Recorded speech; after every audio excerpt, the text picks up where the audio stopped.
మరి మీ Jagan progress report చూద్దామా?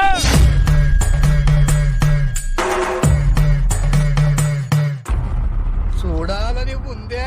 17 medical college, కొత్తగా మరో 4 సీ పోర్ట్లు, కొత్తగా మరో 10 ఫిషింగ్ హార్బర్లు, 15,000 గ్రామ వార్డు సచివాలయాలు వచ్చాయి ఈ 58 నెలల కాలంలోనే. నాడు నేడుతో బాగుపడ్డ స్కూళ్లు కనిపిస్తా ఉన్నాయి, నాడు నేడుతో బాగుపడ్డ హాస్పిటల్ కనిపిస్తా ఉన్నాయి. కొత్తగా 15,000 విలేజ్ అండ్ వార్డు క్లినిక్లు కనిపిస్తా ఉన్నాయి ఈ రోజు మన కళ్ళ ఎదుటే. కొత్తగా 11,000 రైతు భరోసా కేంద్రాలు కనిపిస్తా ఉన్నాయి మన కళ్ళ ఎదుటికి. 1,00,000 కోట్లకు పైగా పెట్టుబడులు ఈ రోజు రాష్ట్రంలో వచ్చాయి. కొత్తగా భోగాపురం ఇంటర్నేషనల్ ఎయిర్పోర్ట్ వాయువేగంతో ఈ రోజు పనులు జరుగుతా ఉన్నాయి.